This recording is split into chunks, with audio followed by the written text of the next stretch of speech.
tal? ¿Cómo les va? Soy Jaime Barrera y me da mucho gusto saludarles nuevamente y darles la bienvenida a todas y a todos a una emisión más de Desde la Barrera. Este lunes 28 de mayo de 2018 estamos transmitiendo completamente en vivo desde los estudios del Canal 44 del Sistema Universitario de Radio y Televisión. Gracias a todos por acompañarnos y gracias a todas y a todos los que hoy nos respondieron al sondeo que mis compañeras y compañeras reporteros hicieron hoy en distintos puntos de la ciudad para recoger su opinión sobre nuestro tema de hoy. Gracias también por seguir participando a través de nuestras redes sociales y también por sus llamadas al 33 22 42 06 90.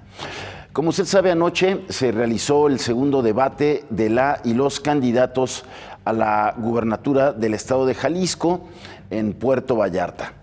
Esta vez los temas fueron salud, cultura y deporte en un primer bloque.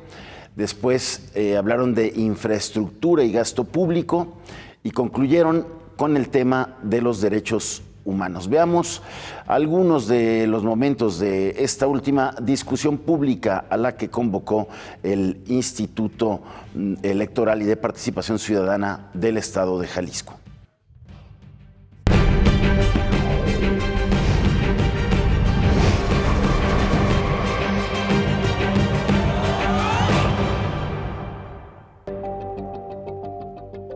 Fuerte e intencionadamente tendrán que trabajar los equipos de campaña de los 7 candidatos al gobierno del estado hacia el próximo encuentro del 10 de junio próximo, no solo para poder influir en los números de las encuestas, sino para al menos entretener a los ciudadanos que deliberadamente o por accidente y curiosidad sintonicen el debate que tendrá lugar próximamente en Lagos de Moreno, debido a que sus propuestas se pierden en los ataques, sus respuestas en el tiempo y sus buenas intenciones están carentes de explicaciones.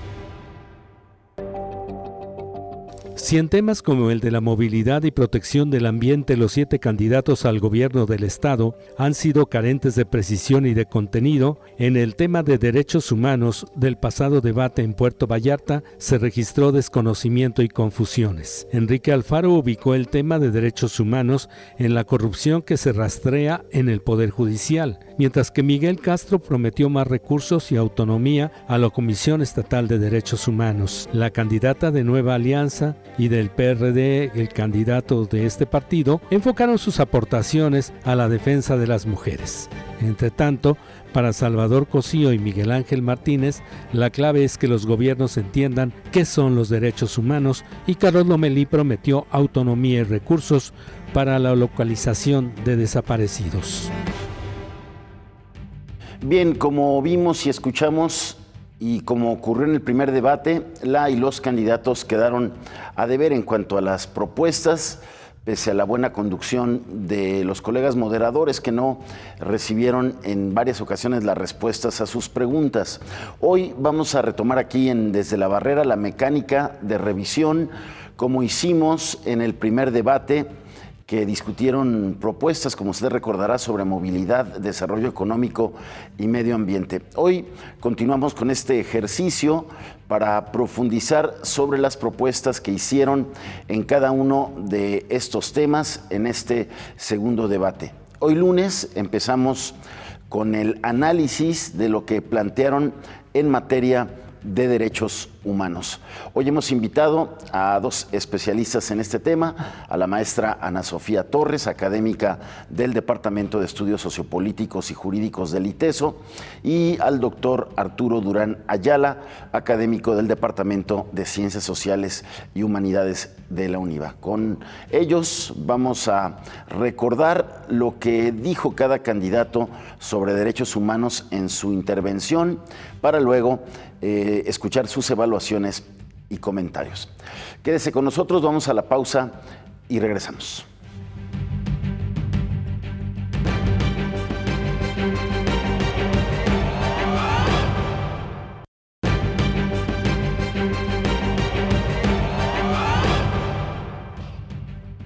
Regresamos a Desde la Barrera. ¿A usted qué le pareció el debate? y en particular lo que dijeron en materia de derechos humanos. Llámenos, participe a través de nuestras redes sociales. Escuchemos parte de lo que opinaron algunos ciudadanos de lo que escucharon ayer de la y los candidatos a la gubernatura del estado. Que nuestra legislatura se ponga al mismo grado sobre la Corte Interamericana de Derechos Humanos y además que lo que sea en materia de desaparecidos se ponga en primer plano, porque vemos que en nuestro estado es se ve muy recurrente el que se desaparezcan las personas, entonces la protección a estas personas y además el seguimiento de sus casos, no solo que terminen que se recuperaron, sino que en tratarles y darles un seguimiento. Urge una reconciliación muy fuerte entre lo que marca el derecho y lo que marcan las comisiones de derechos humanos. Incluso por ello han pasado a tener entre el público la consideración de que se trata de defensores de delincuentes, lo cual evidentemente que no es así. Pero algo está fallando ahí, no solamente en el aspecto de cómo se conceptualiza el problema del derecho, sino en el aspecto real de hasta qué punto las comisiones de derechos humanos están siendo verdaderamente eficientes para el interés social. Es donde a mí no me queda muy claro cuál sea la funcionalidad de esa Comisión de Derechos Humanos. Yo siento que a veces la Comisión de Derechos Humanos, la nacional o la estatal, se enfoca más en las personas que cometieron algún ilícito que en el mismo afectado. Entonces, definitivamente, terminar con esa fama de que no se atiende a la víctima. La atención a víctimas, familiares que han tenido problemas con desaparecidos. Yo creo que ahí tendría que haber una atención directa de parte de los organismos y por supuesto de los responsables del Estado en materia de atención a estas víctimas y por supuesto el tema de los migrantes. Yo creo que más en un estado como el nuestro, que es vía de paso para las poblaciones que vienen de Centro y Sudamérica, sería emergente que las autoridades estatales atendieran este tema de los migrantes. La inseguridad. Sí estaría bueno que tomaran cartas en el asunto, porque por ejemplo ahorita que ando yo aquí en el CUSH veo cuánta gente desaparecida hay y pues esto causa la verdad mucho descontento y no le dan ganas a uno de votar, ¿verdad? Sí, como justicia. Gracias a todos por sus comentarios y gracias también, me da mucho gusto darle la bienvenida a la maestra Ana Sofía Torres, académica del Departamento de Estudios Sociopolíticos y Jurídicos del ITESO. Maestra, gracias por estar aquí. Y al doctor Arturo Durán Ayala, académico del Departamento de Ciencias Sociales y Humanidades de la UNIVA. Con ellos vamos a platicar de lo que propusieron ayer la y los candidatos a la gubernatura del estado en materia de derechos humanos para repetir el ejercicio que hicimos con el primer debate. Vamos durante esta semana a traer especialistas en los distintos temas. Hoy empezamos con el de derechos humanos. Maestra, doctor, si les parece, vemos lo que dijeron sobre derechos humanos 3 de los candidatos y le entramos a sus comentarios de qué les pareció lo que dijeron. Veamos. En el tema de derechos hemos ido ganando terreno y creo que no podemos nosotros estar en contra de lo que la propia ley señala. Por lo tanto, debemos estar a favor de la ampliación de derechos y que esos derechos sean progresivos. Los jaliscienses tienen derecho a tomar determinaciones. Yo estaría a favor de enviar una iniciativa de ley en función de lo que la propia ley me pueda determinar. Reitero, creo que hay que estar a favor de la progresividad de los derechos y en ese sentido estoy a favor. En el sentido de lo que la Corte determine, porque nadie puede estar por encima de la ley y nadie puede estar por debajo de la ley. Creo que es importante que hoy las personas gocen de derechos y de una total libertad para la toma de decisiones. Nadie en su sano juicio puede estar en contra de un sentido en esta naturaleza, porque al final del camino la gente tiene derecho a ser feliz.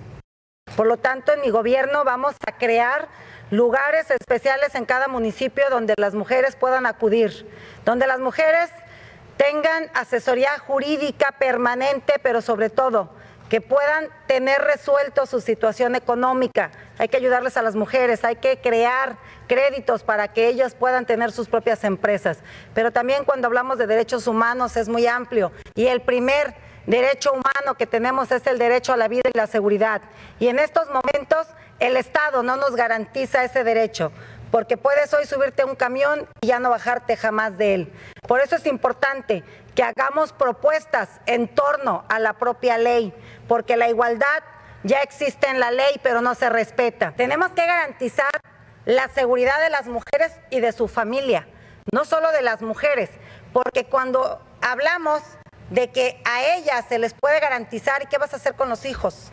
Por lo tanto, necesitamos, como lo dije, una asesoría jurídica y tener refugios específicos en los 125 municipios. Ya lo comentaron aquí, hay que fortalecer la cultura de derechos humanos, hay que darle mayor solidez al peso moral de la comisión, terminar con el amiguismo, terminar con la forma de designar los funcionarios de la propia comisión y generarle herramientas a la ejecutiva, fortalecer las áreas de víctimas, de apoyo a víctimas, fortalecer las áreas de apoyo a la violencia doméstica. Bien lo dijimos aquí, que se cumplan las recomendaciones, las medidas de seguridad en favor de las mujeres que tienen el problema de violencia doméstica, no más casos como el de Alejandra, ya basta de esa impunidad.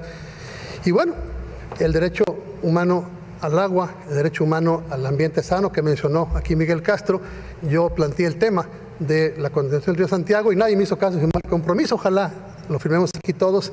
Hay muchos temas, pero lo importante es que tengamos seguridad. Seguridad, señores. Bueno, pues ahí están esas tres primeras intervenciones. A diferencia del primer debate donde les dieron 4 minutos para hablar de cada uno de los temas, hoy, como vieron, más bien respondían a preguntas de los moderadores. Maestra, ¿qué te parecieron estas primeras 3 intervenciones? Pues primero me parece, bueno, agradecer la invitación y saludar al auditorio. Y me parece que son muchos temas y entonces dicen todo y nada a la vez, ¿no? Son temas comunes, parece más como una lluvia de ideas y hay diferentes niveles de diálogo entre los candidatos. En el primer caso de Miguel Castro se nota desde una perspectiva académica más sólido, habla de progresividad, habla de como si tuviera un sustrato más claro de lo que tienen que ser los derechos humanos, de lo que han sido hasta ahora, del rol de la Corte en eso, pero se queda allí, ¿no? Y para una función del Ejecutivo, pues sí le toca como llevar la propuesta más allá y decir, ¿y eso en qué se va a traducir en términos de gobierno? Y en el caso de Marta Rosa, ahí creo que igual, ¿no? Como muchas ideas, muchos temas, pero sin que quede claro específicamente cuál va a ser la propuesta y el programa de gobierno, que creo que eso es lo que toca también ir definiendo para elevar el nivel de las candidaturas, ¿no? De lo que están aspirando a hacer. A mí no me gusta, y eso sí, que siempre se le haga la pregunta de los temas de género a las mujeres. Digo, claro, estamos completamente capacitadas para hablar de eso, lo hemos experimentado, pero me parece que tiene que ser un tema abierto a todas y todos, ¿no? Y que los candidatos, en este caso, a excepción de ella, tendrían que estar hablando de estos temas, planteando propuestas, soluciones muy concretas y muy ejecutivas. Sí, ya le cuestionaron sobre, y más bien planteó el tema de la crisis de las órdenes de protección, cómo se emiten sin que se logre una verdadera protección. Por ahí giró claro, lo que le tocó, ¿no? Y de eso tendríamos que estar hablando, porque al final eso es lo que toca operar al Ejecutivo del Estado. Y más o menos al final Salvador habla un poquito de esos desafíos institucionales, creo que es el que se va un poco más al tema de, en concreto, operar esto, qué significa, ¿no? Y él habla de capacitar funcionarios en el tema, de promover una cultura de los derechos, o sea, sí, pero bueno, nos sigue faltando el detalle de específicamente eso cómo, ¿no? Como que estos formatos no ayudan mucho a... Gracias por este primer análisis. Doctor, ¿tú qué tal? ¿Cómo los viste? Veo con preocupación un profundo desconocimiento, una ignorancia sobre el manejo del tema de los derechos humanos. Hablar de derechos humanos no es hablar de ninguna comisión. Hablar de derechos humanos es hablar del derecho internacional de los derechos humanos. Y aquí ninguno de los candidatos hizo un abordaje adecuado respecto del tema de los derechos humanos. Invisibilizaron a la sociedad civil organizada. El tema de derechos humanos no le corresponde al gobierno. El gobierno forma parte, empuja genera probablemente las estructuras, pero tiene que escuchar principalmente a todos los actores sociales, a los organismos sociales que conocemos, incluyendo las cúpulas empresariales, los sindicatos, universidades, que es el sector social, pero también, muy importante, la sociedad civil organizada en grandes temas que ni siquiera se tocaron. Se quedó todo, coincido, en una lluvia de ideas, en algo por encimita, lo vulgarizaron, el tema de los derechos humanos. Sí, es importante el tema de seguridad, desde luego que es importante el tema de seguridad, pero es un tema barato, es un tema que vende fácil. No, el problema de los derechos humanos, el verdadero tema de los derechos humanos, de cómo llevar a la sociedad de Jalisco a otro nivel. Estamos hablando de un incumplimiento permanente de los derechos económicos, sociales, culturales y ambientales, y no los puedes separar. Una de las características de estas temáticas, y luego se maneja de una manera también muy ligera, es que hay que transversalizar. No es así el manejo. Dentro de estos grandes temas, y nada más con esto dejaría para colocar el tema de lo que estuvo ausente en este diálogo que se dio en el debate o en este formato. O sea, algo que tenía que haber sido planteado y se omitió. Es correcto. Nunca se mencionó cómo integrar a todos los que formamos la sociedad. La sociedad no es el gobierno. El gobierno no puede asumir por sí mismo una responsabilidad absoluta de todo lo que ocurre en la sociedad. Somos nosotros los que, la sociedad civil organizada, las universidades, el sector social, los que debemos participar. Tanto así como que no se le dio el manejo adecuado inclusive a la Comisión Estatal de Búsqueda de Personas, donde ahí efectivamente están participando organizaciones de la sociedad civil para delinear el rostro más adecuado para darle una funcionalidad.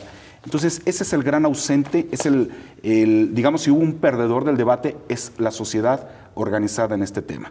Sí, quien planteaba el tema de los desaparecidos fue en su momento, y lo vamos a ver más adelante, Enrique Alfaro, ¿no? Fue el que más se detuvo ahí en el tema de las desapariciones. Sí, es uno de las asignaturas pendientes. Como igual puede ser importante cualquier otro tema que toques, porque es un tema integral. Sí, nos preocupa ahorita mucho la problemática de personas desaparecidas, pero hay quien se refirió, por ejemplo, al tema anticorrupción. Efectivamente, el sistema anticorrupción que corresponde al sistema universal, el sistema interamericano, es otra de las grandes asignaturas. ¿Y por qué ninguno de los candidatos se pronunció, que es otro de los grandes ausentes, en ser enérgicos respecto de la falta de funcionalidad, no solamente del modelo aquí en Jalisco, que ya puso lo que tenía que poner el Estado de Jalisco, eso sí hay que aclararlo, también es cierto, también con la participación de la sociedad civil a nivel nacional. A nivel nacional ninguno se preocupó de estas grandes ausentes que tenemos, porque Jalisco no está aislado, Jalisco forma parte de todo un concepto donde somos generadores, origen y tránsito y destino de trata de personas. Generadores, origen, tránsito y destino de personas migrantes, que también es otra de las grandes asignaturas que fueron invisibilizadas. No se mencionó nada de la tortura tampoco, por ejemplo. Es correcto. ¿No? Y feminicidios poco. Revisando aquí los apuntes, también el que se refirió a esta Comisión Estatal de Búsqueda y su no instalación fue el candidato de Morena, Carlos Lomelí. En fin, ahí están estas primeras 3 intervenciones. Vamos a hacer una pausa, regresamos, escuchamos otras 2 y seguimos comentando. Quédese con nosotros.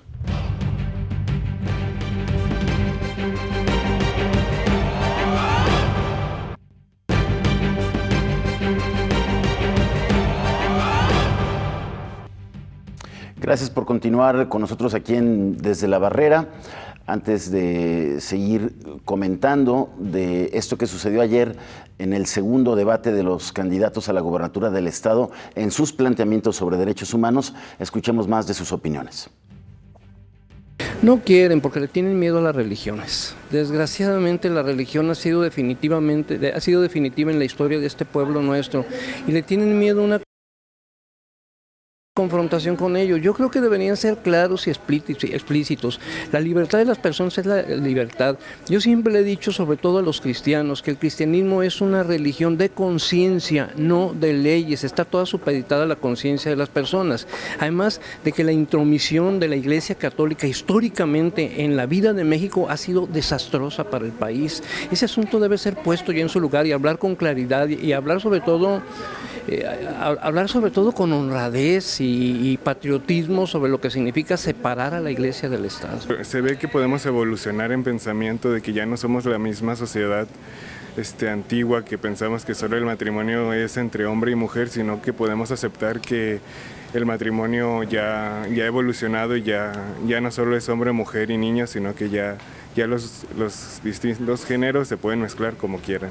Que dejen de ver únicamente lo electoral y tratar de quedar bien con algún grupo y que vean que todos tenemos los mismos derechos y de que el matrimonio igualitario es algo que por fuerza tiene ya que implementarse, porque es una realidad esta cuestión y no pueden por cuestiones moralistas retrógradas tratar de echarlo para atrás o no apoyarlo.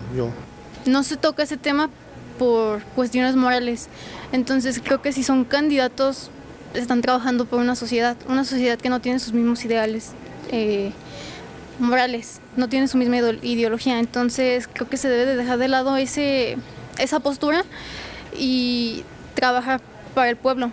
Digo, al fin y al cabo es por lo que se postula. Y sí creo que tiene que haber una respuesta seria de parte del Estado, iniciativas de ley o lo que sea necesario para promover esto.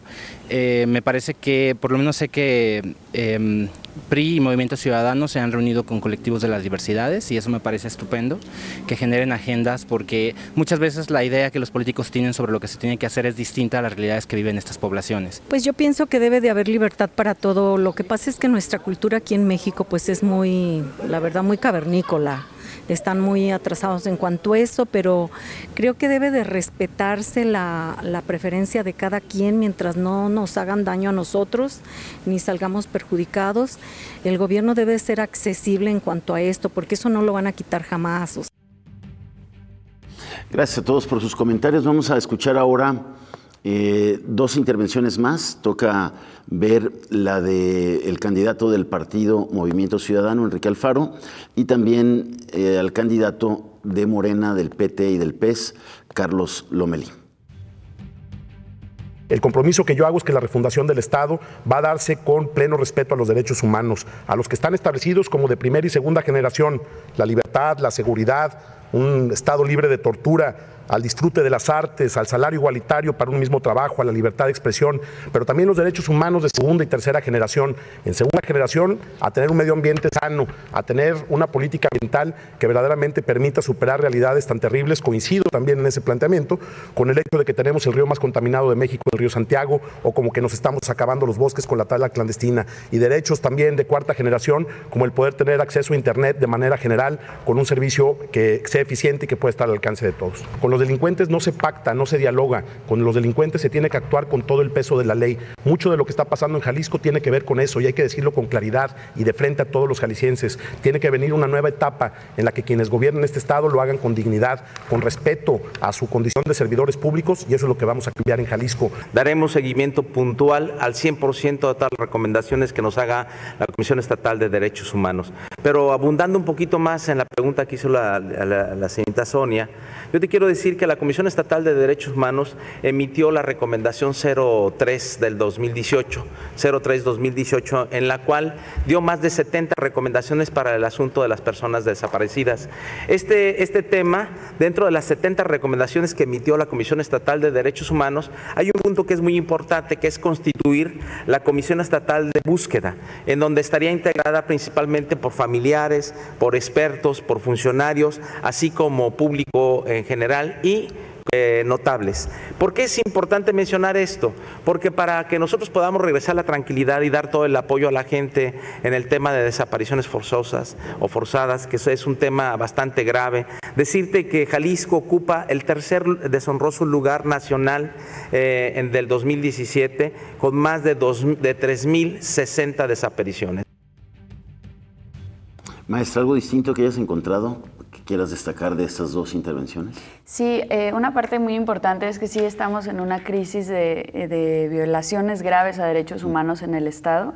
Era algo que comúnmente lo veíamos lejos en otros estados, en otros espacios, pero ya nos está tocando aquí en Jalisco y la situación es muy grave. Y me preocupa muchísimo que las propuestas que se están planteando son obsoletas, es para un sistema que ya no funciona y no hay ningún elemento novedoso. En el caso, por ejemplo, Daniel Vázquez de Flaxo plantea una estructura muy distinta para poder enfrentar estos fenómenos, que incluyan un diálogo entre, por ejemplo, el derecho penal, los derechos humanos, formas de investigación distintas. Y claro, aquí como no sabemos ni investigar, estamos en el 0001, pero tenemos que ser mucho más creativos para hacer frente a esta crisis, porque es una crisis bastante compleja. Por ejemplo, el planteamiento de Daniel es no solo un sistema anticorrupción, una fiscalía para combatir la corrupción, sino también la fiscalía, pero dos comisiones muy importantes, la Comisión de la Verdad, que documenta todas las violaciones graves a derechos humanos, y también una comisión contra la impunidad, que esto lo que hace es que genera condiciones de investigación autónomas, que no tenemos necesariamente luego en derecho interno. Estos modelos se han seguido, por ejemplo, en Guatemala. La Oficina del Alto Comisionado de Naciones Unidas estuvo allí, promoviendo condiciones para hacer investigaciones diferentes, y entonces de ahí se ha podido avanzar hacia otras formas de construir instituciones para atender a estas cuestiones. Y lo que dicen los candidatos es, vamos a escuchar lo que diga la comisión. No están ni siquiera entendiendo lo que es una Comisión Estatal de Derechos Humanos.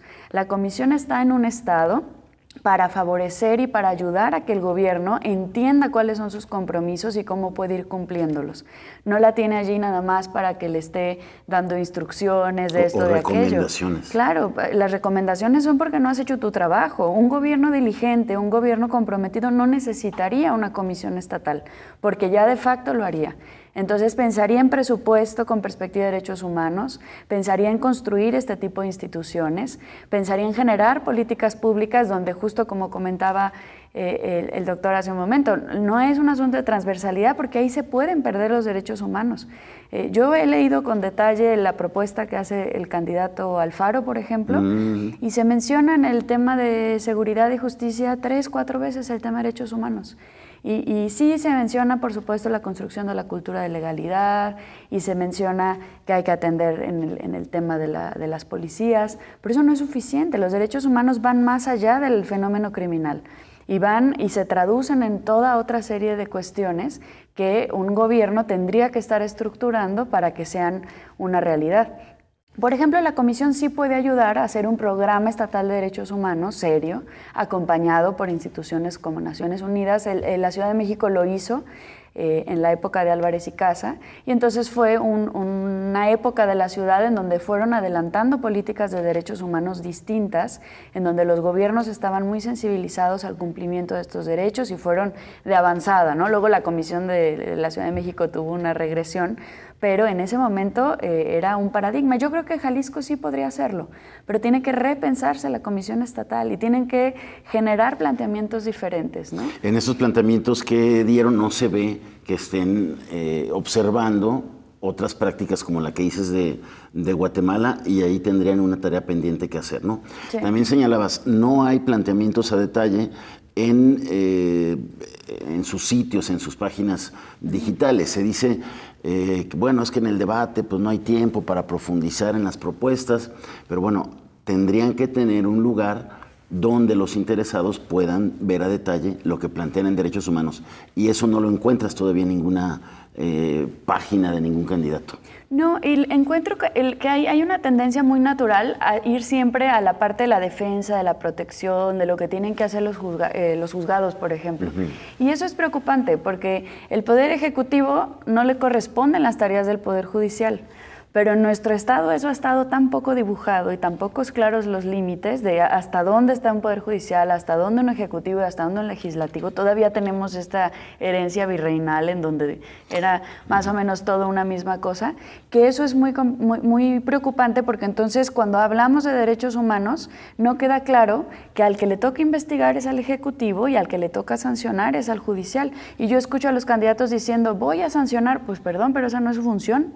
Y si van a respetar el Estado de Derecho constitucional y democrático, tendrían que estar teniendo eso clarísimo desde un discurso hasta su plataforma, hasta sus programas de gobierno. Gracias, maestra. Doctor, ¿a ti qué te disparó, qué idea esas dos últimas intervenciones? Que, bueno, yo no sé, viven una irrealidad. Vive una irrealidad justificada probablemente en la coyuntura de la propaganda electoral. Finalmente quieren vender ideas sencillas, banales, que peguen. Pero lo que no dejan claro, porque las personas, los que vivan en cualquier modelo de familia, es que es una realidad que donde debemos trabajar y donde se ha abandonado el tema inicialmente en materia de derechos humanos es en la familia, es en el hogar. Hay una violencia en el hogar exacerbada. Vemos profunda preocupación, sí, los hechos que acontecieron recientemente en materia de inseguridad, pero se invisibilizó durante los últimos 15, 18 años el fenómeno de la violencia en el hogar. No tenemos ni una sola política pública. Mientras no llevemos los derechos humanos verdaderamente a una práctica al día a día, en una circunstancia verdaderamente de democracia, en donde en el mismo hogar exista este ámbito de respeto, donde no exista este elemento de la violencia, la exclusión, la discriminación, en donde además se nos enseñe principalmente el respeto hacia los demás, entonces hemos perdido la batalla. Y por eso es que los políticos no han sabido encontrar una respuesta al fenómeno de la violencia en el hogar. Ninguno de ellos se refirió. Entonces, para ellos no existen ni votantes ni familias. Solamente quiero decir que existen votantes, pero no existen familias, no existen personas que tienen problemas de carne y hueso. Y todo el mundo conocemos a alguien que sufre una de las violaciones más graves. Está considerado a nivel de lesa humanidad la violencia en el hogar, particularmente contra las mujeres, las niñas, los niños y adolescentes. Están invisibilizados. Hemos dejado y no escuchamos un combate, una propuesta frontal, una decisión de política pública, ni ninguna política pública escuchamos, de ningún modo, referente, por ejemplo, en materia de combate precisamente a las prácticas que son muy propias todavía de esta región occidental de discriminación. No escuchamos cuestiones elementales que nos digan, ¿sabes qué? Vamos a avanzar a la sociedad, a una sociedad del siglo XXI donde podamos aprovechar. Te voy a poner un último tema para que veamos la brecha de desigualdad que tenemos en los temas que los queremos mantener muy mundanos, muy inmediatos y no realmente para una sociedad de la que merecemos. El tequila, te lo voy a poner. El tequila se convirtió en los últimos 20, 25 años, desde la denominación de origen, en un proceso de apropiación de unos cuantos. Como si el tequila, la idea de producción del tequila fuera para unas cuantas empresas, son 8 las que se benefician del más del 80% de la producción del tequila. ¿Y qué beneficio económico, social, cultural y de desarrollo en todos los sentidos hemos tenido? Nada, ha sido simplemente, tenemos, claro, un tequila express, tenemos un embellecimiento más o menos moderado de ciertas cabeceras municipales, pero no tenemos... Y eso. Así es, pero no tenemos un impacto de referencia geográfica, donde exista un verdadero estímulo a la investigación científica con todas las universidades para que, fundados en este concepto cultural denominado agave y tequila, podamos crecer toda la sociedad. Estamos hablando de 23,000 a 25,000 millones de dólares de ventas anuales. ¿Dónde está ese impacto en la sociedad? ¿Cómo se benefician las niñas, los niños y adolescentes de Jalisco con mejores servicios, las ciencias, los hogares, etcétera? Y ya no de Jalisco, de la región, por decirlo, ¿no? Es correcto. Ojalá fuera nada más, así es, siquiera de la región. siendo estrictos tendría que ser, desde luego, porque Jalisco es toda es región agavera. Entonces, con esta denominación hemos malentendido los derechos humanos. Entonces, vemos, sí, hay una protección en materia de propiedad industrial o intelectual, pero no estamos diciendo, es allá la propiedad intelectual y no aquí directamente. Y eso es lo que dejaron de aprovechar los candidatos, la oportunidad de decirle directamente al gobernado cómo esto le impacta directamente. Bueno, pues ahí está tarea, ojalá nos estén viendo los candidatos, sus equipos, que anoten, ¿no? Todavía queda más de 30 días de campaña para afinar y enriquecer las propuestas. Viene otro debate, ojalá ahora sí se escuchen las críticas que se dio en el primero, para que mejore el tercero. Vamos a seguir hablando del tema de las propuestas que hicieron en materia de derechos humanos los candidatos. Nos falta escuchar 2 de ellos. Vamos a la pausa y regresamos con eso.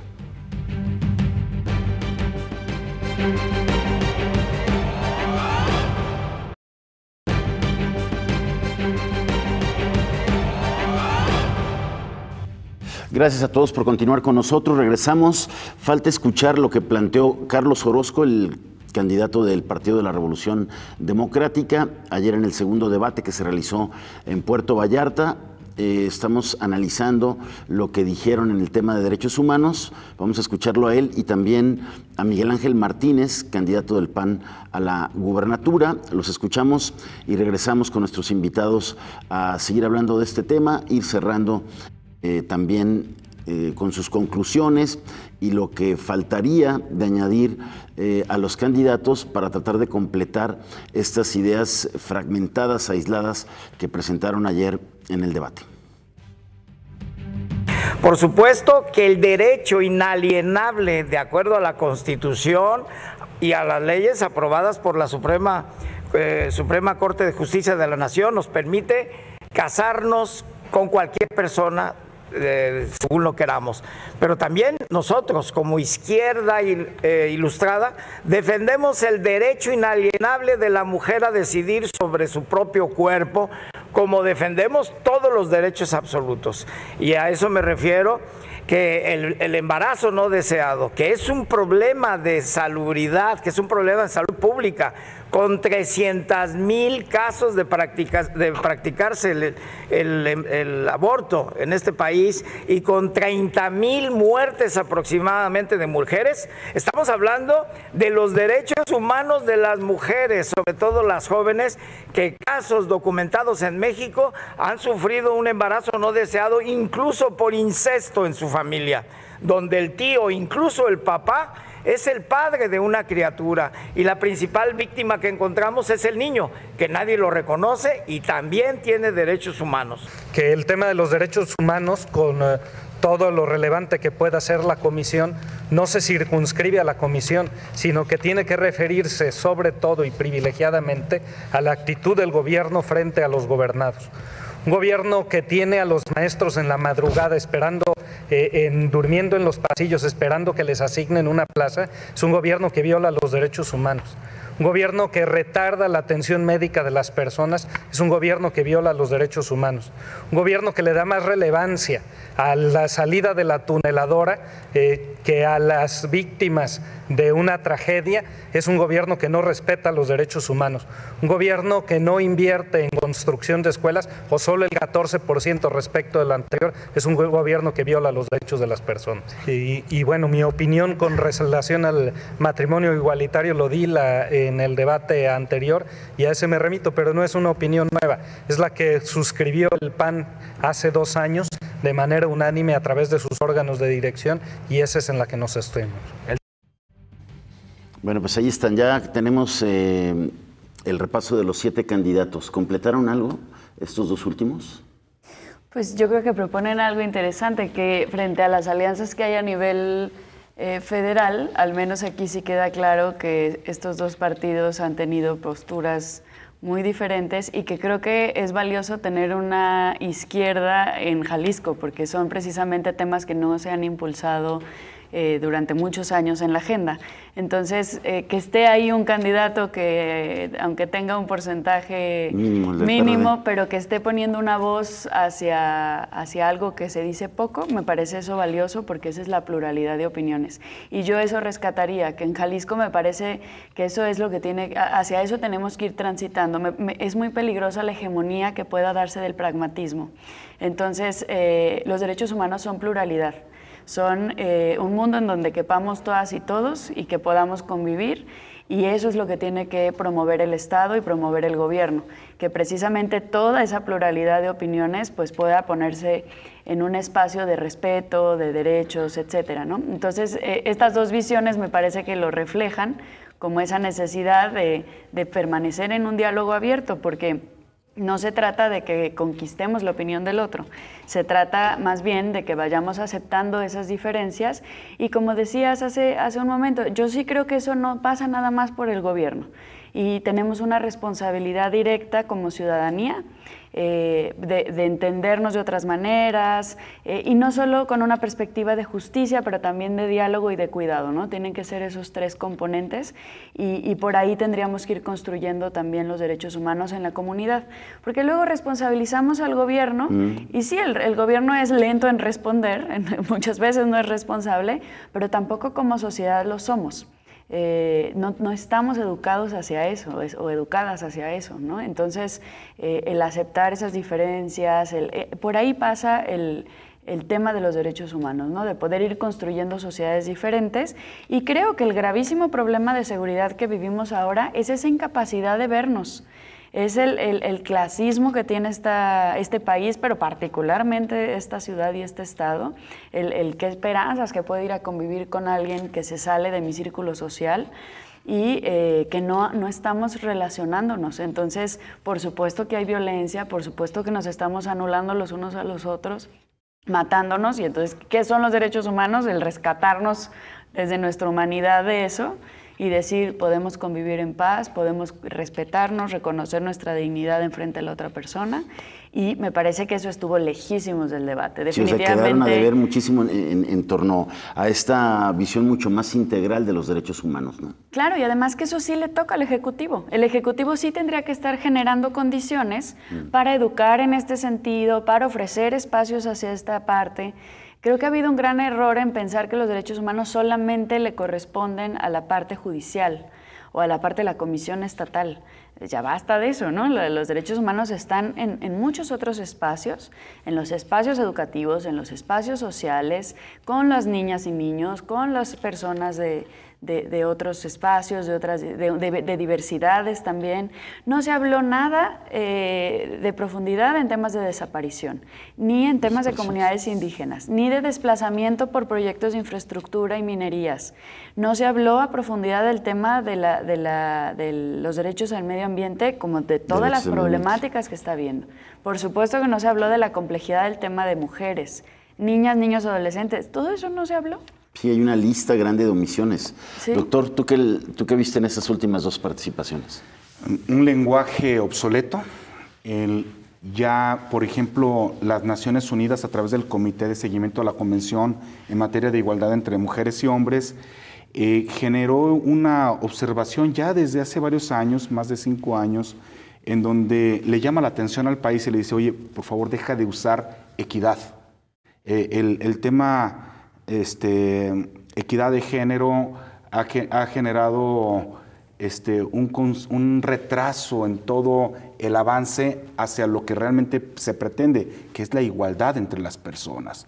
Esta mal llamada equidad ha generado un perjuicio, dice las Naciones Unidas, en el avance y la medición, porque estamos generando a través de eufemismos a lo mejor expectativas de lo que no es. Primera parte. Segundo, está absolutamente aislado. No encontré en ninguno de los discursos de ninguno de los candidatos que atendieran a los objetivos del desarrollo sostenible. Las políticas públicas, tanto de un Estado, deben estar alineadas a las del país. Y las del país, las políticas públicas del país, para uno como el nuestro, deben estar alineadas a políticas públicas globales. En este caso, los objetivos del desarrollo sostenible son 17, que las Naciones Unidas dicen, señores, por allá va el camino. Quiero decir, por allá va la voluntad política de todo lo que tengas que hacer, hacia allá se enfoque. Incluye, por ejemplo, aspectos de medio ambiente sano, sí, pero la sustitución de energías contaminantes, de emisiones de dióxido de carbono, etcétera. Los mares, ríos saludables. Tenemos una gran deuda en México en esta materia. Jalisco tiene, desde luego, una gran extensión en materia de los mares hacia el océano. ¿Dónde están estos grandes temas? ¿Cómo vamos a cumplir y cómo vamos a bajar? Eso sí le toca al Ejecutivo, bajar recursos, pues no solamente para el gobierno, sino para la sociedad civil organizada, para las universidades, para que incidamos en estos temas. Claro que están los otros temas en materia de desarrollo tecnológico, de avanzada. Ninguno de los ODS, ninguno de los 17, yo invitaría al público que simplemente ponga así, ODS, y directamente le va a mandar a las Naciones Unidas y solo se van a dar cuenta la gran riqueza y la gran oportunidad que tenemos. Yo le comentaba a cualquier persona y a los alumnos, les digo, ¿sabes? ¿Quieres hacer dinero? ¿Quieres hacerte rico? ¿Quieres impactar? Digo, si tienes un interés económico, porque ahora todo el mundo dice, ok, voy a contribuir a este tema y que voy a ganar. Impacta los ODS. E impactando los ODS vas a generar elementos circunstanciales de vida, no solamente a tu comunidad, sino es de responsabilidad social. Ninguno habló de responsabilidad social de los empresarios, de viviendas dignas y decorosas, que tuvimos una expansión de mancha urbana donde el gobierno no hizo su trabajo adecuadamente en los últimos 12, 18 años, donde tuvimos una expansión verdaderamente sin atender los planes de desarrollo y totalmente alejados de los objetivos del desarrollo. En fin, eso es lo que encuentro. Hay una gran deuda que nos dejan los candidatos y creo que insistiría, nada más a manera de mi parte como conclusión, este elemento de que el gran ausente es la sociedad civil organizada, tanto el sector social, que incluye a las universidades, que incluye a los organismos gremiales, que incluye a los sindicatos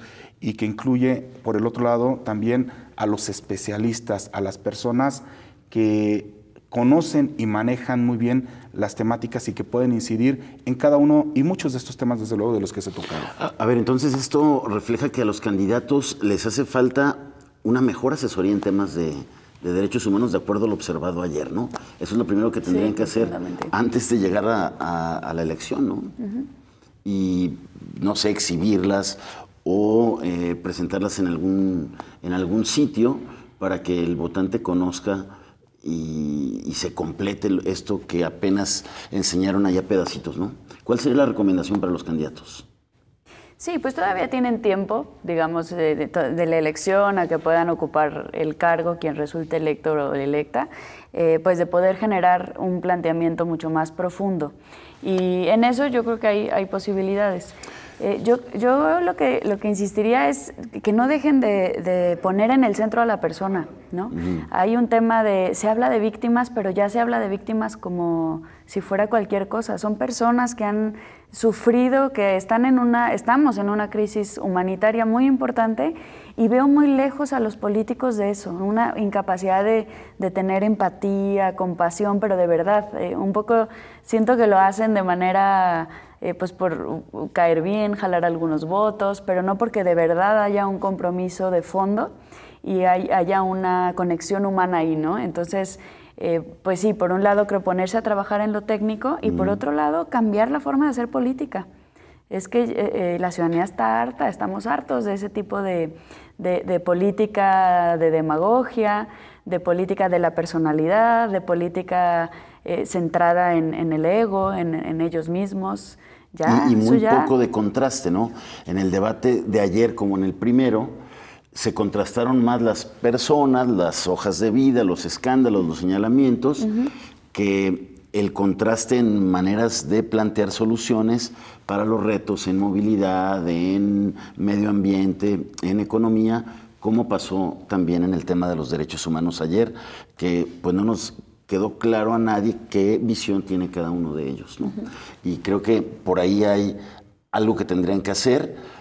no solamente en este tema de derechos humanos, sino en todos, de cara al debate que viene, ¿no? Para ver si elevamos y encontramos otra cosa. Claro, aquí el detalle es que los temas de derechos humanos, del derecho internacional de los derechos humanos, no se hacen sobre las rodillas, ni es un proyecto de una persona. Ahí lo único que mostraron es que no saben generar mecanismos virtuosos, que incluyan, que sean inclusivos de todas las voces, de todas las expresiones sociales. ¿Dónde están? Nunca escuché a los defensores de los defensores mismos, a los defensores de los periodistas, a los defensores de los migrantes, a los defensores de todos estos que corren corren peligro su vida, quiero decir, por estar encabezando estas causas. Y, si me lo permites, hicieron una pregunta muy interesante respecto de la imagen de la Comisión Estatal de Derechos Humanos. Ahí hay una gran deuda. La Comisión Estatal de Derechos Humanos tiene que bajar su protagonismo. El Ombudsman sigue siendo un protagónico a pesar de que hubo un cambio. Tiene que comprender que además constitucionalmente está prohibido que haga publicidad. Y su sitio web, su sitio en internet es una página de propaganda y un monolito de alabanza a la figura del presidente de la Comisión Estatal de Derechos Humanos y del primer visitador y sus visitadores. Dejen de hacerlo. Téngale respeto a los gobernados. Hablar del honor de presidir una comisión de un organismo que forma parte del sistema universal y del sistema interamericano de derechos humanos es una parte muy honrosa y no es una alabanza o monolítica o a la persona o a la idea de alguien. Los derechos humanos no tienen autoría y estas personas pareciera que están exigiendo un crédito, como si esto fueran ocurrencias, y luego así como que se esconde en la investigación y ¡voilá! Apareció la gran recomendación con muchísimos impactos de contenido. Eso se presta es como demagogia, sí, claro, pero también se presta a descalificar. No se ve un trabajo serio, lejos de ser, seguramente es un trabajo serio, pero ellos solo se prestan a la descalificación por pretender eso, el faro, el foco, este protagonismo. Doctor, te agradezco muchísimo tu presencia aquí en el estudio. Maestra, gracias. Creo que a todos nos enriqueció sus puntos de vista y lo que queda claro es que hay mucho que mejorar en el tema para elevar el debate sobre el asunto de los derechos humanos. Nosotros nos vemos aquí el próximo miércoles en punto de las 9. Vamos a analizar otro de los temas que se discutieron en este segundo debate. Que tenga una excelente semana y pásela muy bien.